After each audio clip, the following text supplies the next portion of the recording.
The night was cold, painted with the flicker of red neon signs and the low growl of motorcycle engines echoing through the narrow alley. A group of bikers, rough and rugged, their jackets worn and their eyes hardened by years on the road, parked near an old diner. The world saw them as trouble, men who lived wild and free, feared more than respected. But that night, something unexpected crossed their path, something that would change their hearts forever. It started when a small figure stepped into the light, barefoot and trembling. A little boy, no older than 8, stood at the end of the alley, clutching a torn envelope to his chest. His face was streaked with dirt and tears, his eyes wide, not with fear, but with desperation. He looked at the men who towered before him and whispered, "Are you the ones who help people who've been hurt? If you believe in kindness, second chances, and that even the toughest hearts can be changed by love, please like, comment, share, and subscribe. Because this story isn't just about bikers or a broken boy. It's about finding light in the darkest corners of life." The leader of the biker crew, a man everyone called Ryder, stepped forward. His leather jacket bore scars of his own battles, and though his face was fierce, his eyes softened at the sight of the child. The boy held out the envelope with shaking hands, whispering that it was for them. Ryder opened it slowly, expecting perhaps a plea for money or food, but inside was a single note written in a child's uneven handwriting. "Please help my mom. He hurts her every night. I'm scared he'll kill her soon." The alley fell silent. The men exchanged glances, the kind that didn't need words. Ryder knelt before the boy and asked softly where he lived.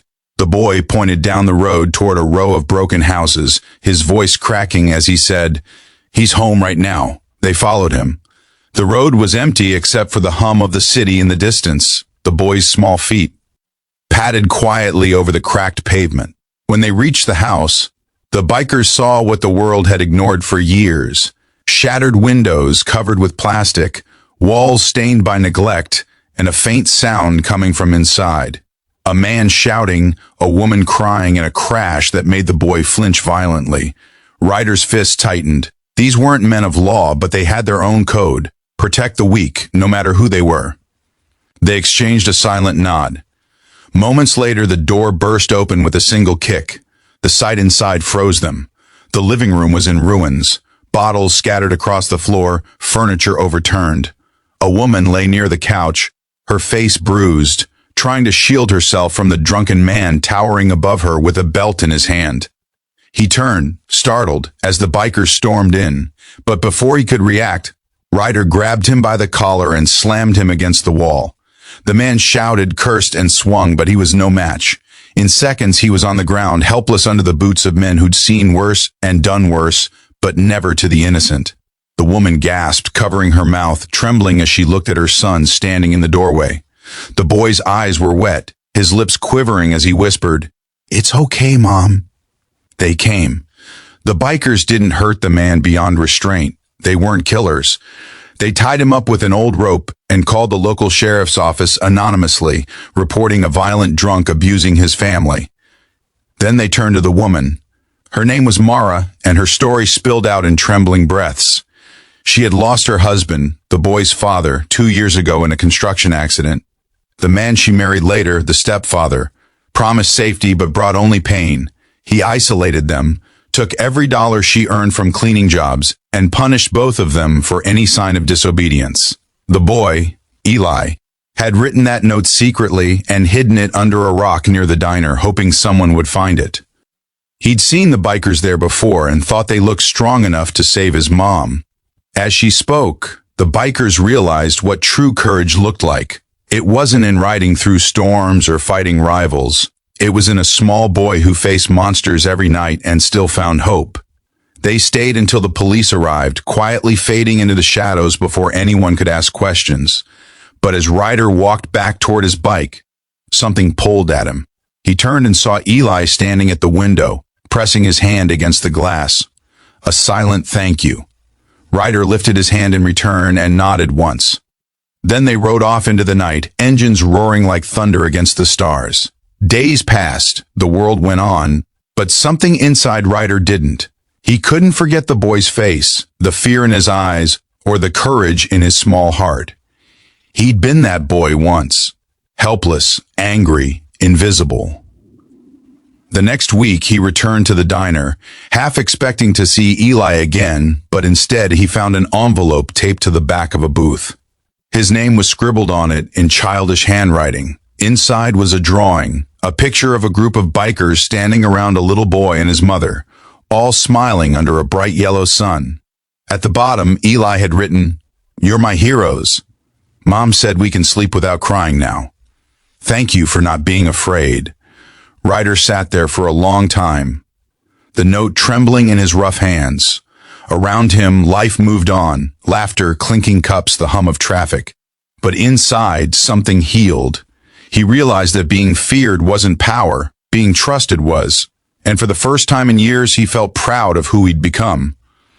The bikers started something new after that night. They called it the Iron Heart Brotherhood. It wasn't just a name, it was a promise. They fixed broken bikes for free, helped struggling families with food, and quietly protected kids in rough neighborhoods. They didn't seek fame or forgiveness. They just wanted to make the world a little less cruel. But the story didn't end there. Months later, as spring arrived, Ryder received a letter at the biker clubhouse. It was from Mara. Inside was a photo, Eli at school, holding a certificate for bravery. In the corner, she had written, "He told his class that heroes don't always wear capes. Sometimes they ride motorcycles." Ryder smiled through tears he didn't expect. He placed the photo on the clubhouse wall where everyone could see it. It became their reminder that even the smallest act of kindness can save a life. Time passed, but fate wasn't done writing their story. One rainy evening, the bikers were riding back from a charity event when they saw a small figure by the side of the road, holding a cardboard sign that said, "Need ride to shelter." They pulled over, and to their shock, it was another child, no older than Eli had been that night. The boy said his mom was stuck in their broken car down the road. The bikers helped them, gave them food, and drove them to safety. That's when Ryder realized something profound. Kindness spreads. One act of bravery can ignite hundreds more, and maybe, just maybe, that's what the world needs. People who don't turn away. He looked at the night sky, the rain glistening against his leather jacket, and whispered to himself, "We were the monsters once. Now we're the guardians."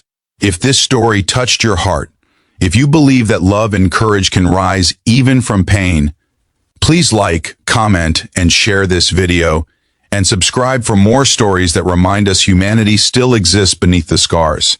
And before you go, comment below with one word that describes how this story made you feel. Maybe that word will be the spark someone else needs to believe again. A few years later, a young teenager rode a small bike into that same diner parking lot. The bikers turned to look, their old leather vests now patched with the symbol of their brotherhood, a heart wrapped in iron wings. The boy removed his helmet, revealing a familiar smile. It was Eli, now older, stronger, and free. He walked up to Ryder, who stood silently, eyes filled with emotion. Without a word, Eli handed him something. The old drawing he had made years ago, now laminated and worn from being carried everywhere. "I never forgot what you did," Eli said softly. "You saved more than just me and Mom. You saved who I wanted to be." Ryder looked at him, proud and speechless. Around them, the engines rumbled softly, the sun setting behind the horizon. It wasn't just another ride that night. It was a full circle, a reminder that the smallest act of courage can echo forever. As the motorcycles roared to life once more, Eli climbed onto one, joining the ride, not as a victim anymore, but as a brother, part of something bigger than pain, bigger than fear. And under the fading red sky, their convoy disappeared into the distance, a line of light and thunder carving hope through the dark. Because sometimes, heroes don't wear badges or fly in capes. Sometimes they wear leather, ride through storms, and answer the silent cries of a child brave enough to ask for help. Comment below, what would you have done if you found that boy's message? Like, share, and subscribe if you believe that kindness can still change the world.